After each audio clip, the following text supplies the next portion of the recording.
Hi everyone, come on, let's get started with the second sum of subsidiary books 2.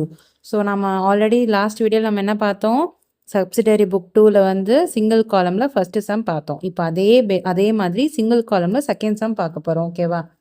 So question பார்த்துடலாமா?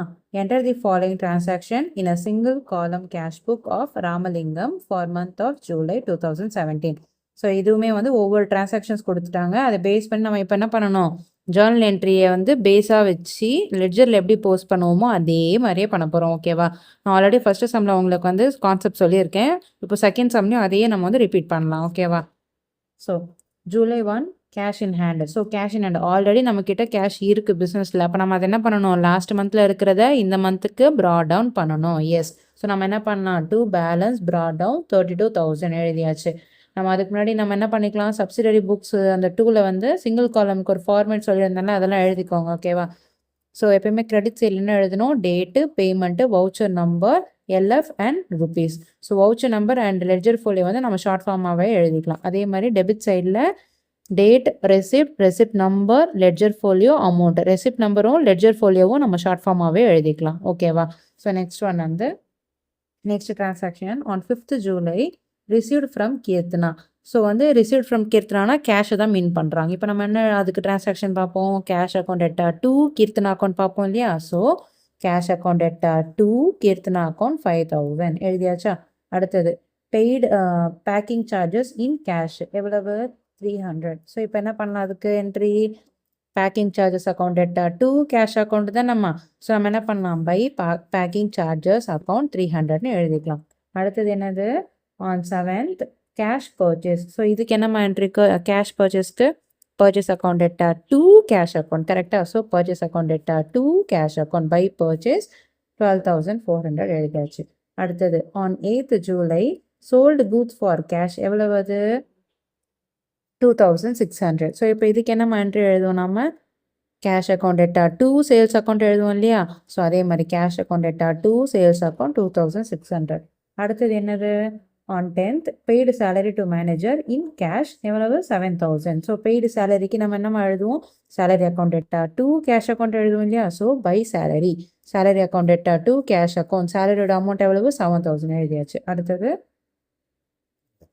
On 11th July paid to Bala. So இப்போ நம்ம என்ன transaction எழுதுவோம், Bala account எட்டா to cash account எழுதுவோம் இல்லையா entry? So அதே மாதிரி பை பாலா அக்கௌண்ட் எட்டா டு கேஷ் அக்கௌண்ட் எவ்வளவு, 3,000 எழுதியாச்சா? அடுத்தது on 12th purchased goods from Bose 2,500. So இந்த என்ட்ரி நம்ம எழுதணுமா, எழுதக்கூடாது. ஏன்னா இங்கே வந்து ஃபார் கேஷ் அப்படின்னு கொடுக்கவே இல்லை. இங்கே ஃபார் கேஷ் அந்த மாதிரி கொடுத்துருந்தாங்கன்னா நம்ம அதை எழுதலாம். பட் ஆனால் இங்கே அதுமாரி கொடுக்கல அப்படின்றதுனால நம்ம என்ன பண்ணலாம், அது கிரெடிட்டாக கூட இருக்கலாம். So that we should not take it. ஓகேவா? ஸோ நம்ம என்ன பண்ணலாம், அந்த 12th அன்னைக்கு பர்ச்சேஸ்டு கூட்ஸ் ஃப்ரம் போஸ் இருக்கு இல்லையா, அது நாம் ஸ்கிப் பண்ணிடணும், அது நாம் எடுக்கக்கூடாது. ஓகேவா? அடுத்தது on 24th cash deposited into bank through CDM. So next இதுக்கு வந்து என்ன டிரான்சாக்ஷன் எழுதுவோம், cash deposited into bank account எட்டா டு கேஷ் அக்கௌண்ட் எழுதுவோம் இல்லையா? ஸோ பை பேங்க் அக்கௌண்ட் 4,000 எழுதியாச்சா? அடுத்தது on 27th withdraw cash from bank. So இதுக்கு நம்ம என்ன டிரான்சாக்ஷன் எழுதுவோம், கேஷ் அக்கௌண்ட் எட்டா டு பேங்க் அக்கௌண்ட் எழுதுவோம் இல்லையா? ஸோ கேஷ் அக்கௌண்ட் எட்டா டு பேங்க் அக்கௌண்ட் 2,000 எழுதியாச்சு. அடுத்தது on 31st paid office rent in cash எவ்வளவு, 6,000. ஸோ இதுக்கு என்ன என்ட்ரி எழுதுவோம், ஆஃபீஸ் ரெண்ட் அக்கௌண்ட் எட்டா டு கேஷ் அக்கௌண்ட் எழுதுவோம் இல்லையா? So by office rent account 6,000 எழுதியாச்சா? இப்போ நம்ம என்ன பண்ணலாம், ரெண்டு சைட்லையுமே வந்து டேலி பண்ணணும். அப்போ நம்ம என்ன பண்ணணும், எல்லா வேல்யூவும் ஆட் பண்ணணும். ஆட் பண்ணிவிட்டு அதில் ஒரு டிஃப்ரென்ஸ் வேல்யூ கிடைக்கும் இல்லையா, இதையுமே ப்ளஸ் பண்ணிவிட்டு இங்கேயும் வந்து ப்ளஸ் பண்ணால் நமக்கு டேலி ஆகணும்.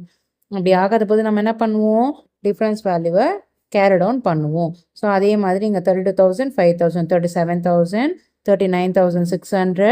அதே மாதிரி என்னது 41,600, 2,000 ப்ளஸ் பண்ணால். ஸோ இப்போ அந்த வேல்யூ வரணும் இல்லையா, 41,600. இங்கே அந்த மாதிரி ஆட் பண்ணால் வரல. அப்போ என்ன பண்ணணும், 47,600ல் இந்த எல்லா வேல்யூவும் ஆட் பண்ணிவிட்டு அதோட லெஸ் பண்ணிட்டீங்க அப்படின்னா we will get 8,900 which will be our by balance carried on value. ஓகேவா? ஸோ carried on பண்ணும்போது எப்பயுமே என்ன பண்ண சொல்லியிருக்கேன், அந்த மந்தோட லாஸ்ட் டேட் தான் போடணும்னு சொல்லியிருக்கேன். ஸோ போட்டுட்டு டேலி பண்ணிடலாமா? 41,600 4,600. நெக்ஸ்ட்டு இப்போ அந்த டிஃப்ரென்ஸ் வேல்யூ இருக்கலாமா? Carry down. அது எப்பயுமே என்ன பண்ணணும்? நெக்ஸ்ட் மந்த்துக்கு ப்ராட் டவுன் பண்ணணும். ஸோ நெக்ஸ்ட் மந்த்துக்கு ஃபஸ்ட்டு டேட் போட்டு, அதாவது August 1 to balance brought down 8,900ன்னு ப்ராட் டவுன் பண்ணியிருக்கேன். ஓகேவா? ஸோ இதோட செகண்ட் சம் முடியுது. இதோட சிங்கிள் காலம் மாடலும் முடியுது. In next sum we will see double காலம் கேஷ் புக். ஓகேவா? ஸோ சிங்கிள் காலம் கேஷ் புக்கில் ஏதாவது டவுட் இருந்துச்சுன்னா comment it, I will clarify. So in next video we will see double column cash book. Thanks for watching.